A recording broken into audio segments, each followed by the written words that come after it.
اللہ اکبر اللہ اکبر اللہ اکبر اللہ اکبر لا الہ الا اللہ واللہ اکبر وللہ الحمد۔ آج عید الفطر ہے، مومنوں کی عید ہے۔ خوشیاں منائیں وہ مومن جن کو اللہ نے توفیق دی، رمضان المبارک میں صائم رہے اور اپنے مالک کی رضا کے لیے انہوں نے آگے بڑھنے کی کوشش کی، پچھلے گناہ معاف کروائے اپنے مالک سے، چونکہ اللہ الحق ہے، وہ سچا رب ہے۔ اس نے اپنے نبی کے ذریعے ہمیں بتایا کہ جو کوئی رمضان کے روزے رکھتا ہے ایمان اور احتساب کے ساتھ، اس کے پچھلے تمام گناہ معاف کر دیے جاتے ہیں۔ جو رمضان المبارک میں قیام اللیل کرتا ہے، یہ تراویح جسے کہتے ہیں، ایمان اور احتساب کے ساتھ اس کے پچھلے تمام گناہ معاف کر دیے جاتے ہیں۔ لیلۃ القدر کی تلاش کا موقع ملا مومنوں کو، اس کے بارے میں بھی یہی خوشخبریاں ہیں کہ جس نے لیلۃ القدر میں قیام کیا ایمان اور احتساب کے ساتھ، اس کے پچھلے تمام گناہ معاف کر دیے جاتے ہیں۔ پھر اسلام کا کیسا زبردست یہ نظام ہے کہ گلی کوچوں کے اندر ہر طرف اللہ اکبر کی صدائیں بلند ہوتی تھیں، اور مسجد میں بھی اور پھر گھروں میں بھی ہر جگہ توحید کا دور دورہ تھا، اور شرک کو سر چھپانے کی جگہ نہ مل رہی تھی، اور اعلان کر دیا گیا تھا کہ 4 مہینے کی مہلت ہے، اس کے بعد یا تو اسلام قبول کرو گے اور یا پھر اس عرب کی زمین کے اندر تم نہیں رہ سکتے ہو، پھر کہیں اور جا کے رہو۔ تو اس انداز سے اسلام کی ایک شاندار تاریخ ہے، اور آج مجھے ہر طرف سے یہ مساجد کے اندر سے یہی آواز گونج رہی ہے، اللہ اکبر لا الہ الا اللہ اللہ اکبر کی۔ لیکن کوئی یہ نہ سمجھے کہ یہ وہی پکاریں ہیں جو آج سے 1500 سال پہلے لگائی جاتی تھیں۔ ان پکاروں میں اور ان پکاروں میں زمین اور آسمان کا فرق ہے، ایمان اور کفر کا فرق ہے۔ وہ خالص موحد تھے، شرک کے دشمن تھے، طاغوتوں کے دشمن تھے، اور اللہ تعالیٰ نے ان سے وعدہ کیا تھا وَأَنْتُمُ الْأَعْلَوْنَ إِن كُنتُم مُؤْمِنِينَ، اگر تم مومن بن جاؤ تمہیں اللہ سر بلند کرے گا۔ مالک نے ان کو سر بلند کیا ان کے مومن ہونے کی وجہ سے، کوئی عرب ہونے کی وجہ سے نہیں، یا کسی اور علاقے کی وجہ سے نہیں، یا کسی قوم ہونے کی وجہ سے نہیں، یا کوئی ان کے پاس جنگی سامان زیادہ آ گیا تھا اس وجہ سے نہیں، بلکہ ایمان کی وہ دولت ان کو ملی تھی، اور اللہ کا وعدہ سچا تھا۔ اور ساتھ اللہ تعالیٰ نے یہ بھی وعدہ کیا تھا کہ اگر تم ایمان کے تقاضے نہیں پورے کرو گے تو اللہ تعالیٰ تمہیں پیچھے کر کے اور قوم کو لے آئے گا۔ تو اللہ کے بندو، آج مسلمانوں کی جو پوری دنیا میں درگت بنی ہوئی ہے، ان کے علماء دعائیں بھی مانگتے ہیں، اور جو ان کے مقتدی ہیں وہ سمجھتے ہیں ہم نے روزے رکھے ہیں اور ہمارے گناہ معاف ہو گئے ہیں، اور آگے جنت ان کا انتظار کر رہی ہے، بابر ریحان سے ان کو گزارا جائے گا۔ تو یہ بہت بڑا فراڈ ہوا ہے امت مسلمہ کے ساتھ، کیونکہ ان کے عقیدے خراب ہیں، اور ان کے جتنے علماء ہیں، کوئی مسلک ہو، وہ بریلوی ہو، وہ دیوبندی ہو، وہ اہل حدیث ہو، وہ سلفی ہو، وہ یہاں کا حنبلی ہو، سارے کے سارے اجرتی ہیں، دین فروش ہیں، دیندار نہیں بلکہ دکاندار ہیں۔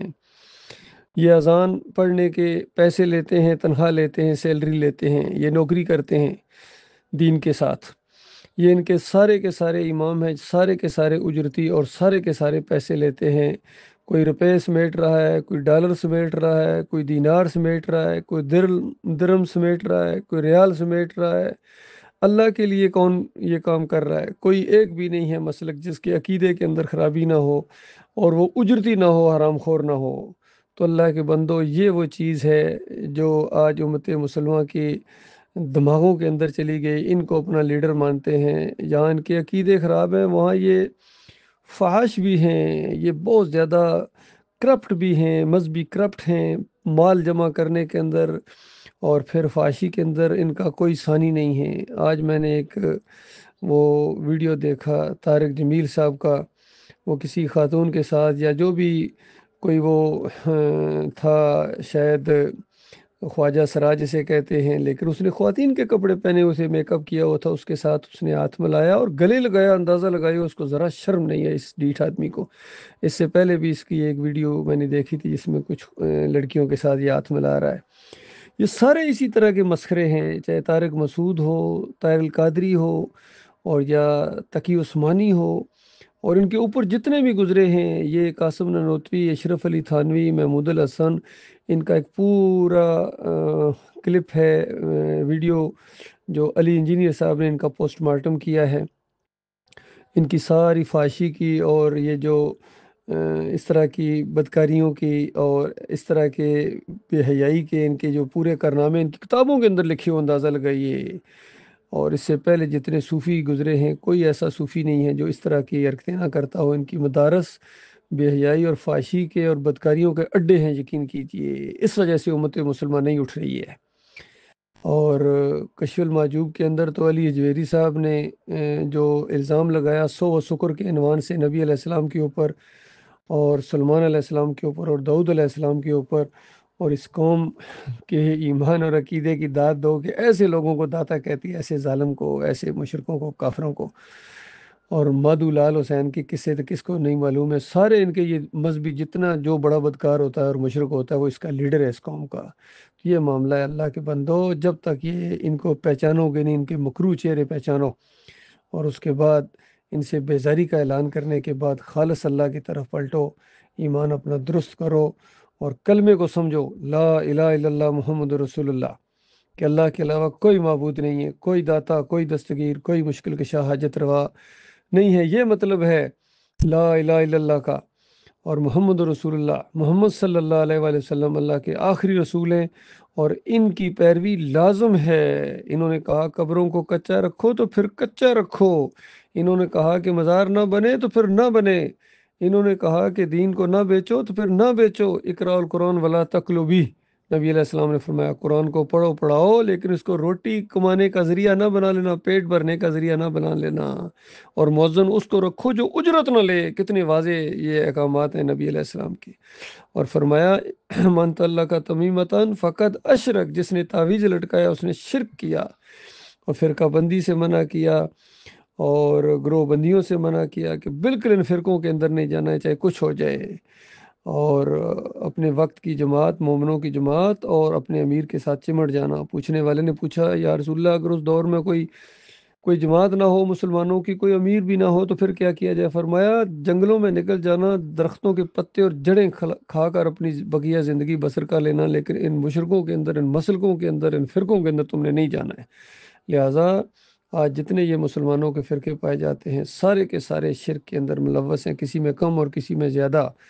وہ تنظیم اسلامی ہو یا جماعت اسلامی ہو یا رافضی ہوں یا شیعہ ہوں، قادیانی ہوں، بریلوی ہوں، دیوبندی ہوں، جتنے بھی ہیں اہل حدیثوں کے جتنے 14 یہ فرقے ہیں، سارے کے سارے کوئی ایک بھی شرک سے خالی نہیں ہے اللہ کے بندوں۔ دیوبندیوں کی جتنی یہ جماعتیں پائی جاتی ہیں، حیاتی ہوں یا مماتی ہوں، تبلیغی جماعت ہو، سب کے اندر شرک ہے، ان کی کتابیں شرک سے بھری پڑی ہیں اللہ کے بندوں۔ محمود الحسن صاحب نے تفسیر شمیر احمد عثمانی کے پہلے صفحے کے اوپر شرک کا انجیکشن دے دیا۔ کہتے ہیں اللہ کے مقبول بندوں کو خالص واسطہ رحمت الہی سمجھ کر پکارا جائے تو یہ ایاک نعبد و ایاک نستعین کے اندر آتا ہے۔ اللہ کے بندوں غور کرو۔ اور اسی وجہ سے مفتی محمود صاحب حلوہ چڑھا رہے ہیں کہ یہ دربار کے اوپر جو حلوہ چڑھایا ہے وہاں حاضری دی ہے، یہ بھی ایاک نعبد و ایاک نستعین کے اندر آتا ہے۔ پروفیسر غفور نے بر امام جا کے چادر چڑھائی اور کہتے ہیں ایاک نعبد و ایاک نستعین قائم ہے۔ عمران خان جا کے گنج شکر کے مزار پر سجدہ ریز ہو گئے اور کہتے ہیں ایاک نعبد و ایاک نستعین میرا منشور ہے۔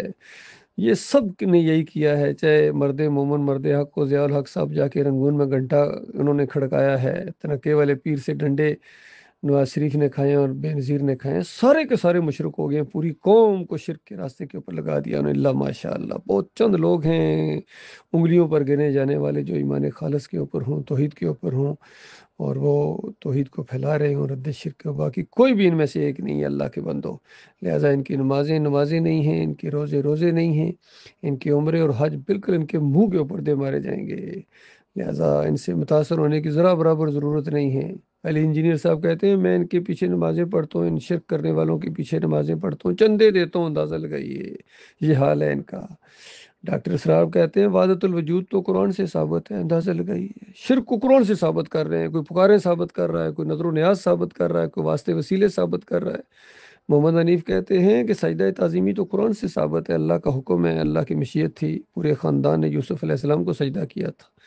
اندازہ لگائیے۔ حالانکہ پورے خاندان نے شکر گزاری کا سجدہ کیا تھا اپنے مالک کو، سارا خاندان، اور یہ تشریح پہلے سے موجود ہے، آج کوئی نہیں۔ امام بخاری اسی انداز سے لائے ہیں، امام رازی لائے ہیں، ڈاکٹر مسعود الدین عثمانی رحمۃ اللہ علیہ نے اس کی یہی تشریح کی ہے کہ سجدہ شکر تھا، اور پھر فتویٰ لگایا کہ جس کا ایمان عقیدہ خراب ہوتا ہے، جو مشرک ہوتا ہے، وہ اس طرح تفسیر کرتا ہے کہ یوسف علیہ السلام کو سجدہ ہوا، تو پھر کسی طرح محمد حنیف نے تشریح کی، دعوت القرآن کے اندر لکھ دیا، اندازہ گویا کہنا یہ چاہ رہے ہیں کہ قرآن کی پوری دعوت کا نچوڑ یہ ہے کہ ایک نبی دوسرے نبی کو سجدہ کرتا ہے شکر گزاری کا، یا سجدہ تعظیمی، اندازہ لگے اس طرح ان کی مت مری گئی۔ تو اللہ کے بندو، یہ بہت ہی درد بھرا ایک بیان ہے، میری ہمدردی ہے آپ لوگوں کے ساتھ، کیونکہ قرآن اور حدیث کا یہ نچوڑ ہے کہ جب تک تم ایمان کو نہیں مانو گے، توحید کو نہیں مانو گے، رد شرک نہیں کرو گے، بیزاری کا اعلان نہیں کرو گے، فرقوں سے نہیں نکلو گے، اور اس جمہوریت کے مشرکانہ نظام سے بھی توبہ نہیں کرو گے، ایمان خالص کی طرف نہیں آؤ گے، تو اس کے بعد جہنم سے بچنا ممکن نہیں ہے۔ جہنم منہ کھولے ایسے لوگوں کا انتظار، جو مرتا جا رہا آگ میں، جو مرتا جا رہا آگ میں۔ اللہ کے بندوں، کیا جاتا ہے اپنے ایمان کو خالص کر لو، آج موقع ہے، مرنے کے بعد یہ موقع ختم ہو جائے گا۔ جو زندہ ہیں ان کے لیے موقع ہے، اور جو مر گئے اسی شرک کے اوپر، اب قیامت تک کے لیے وہ تلافی نہیں کر سکتے ہیں۔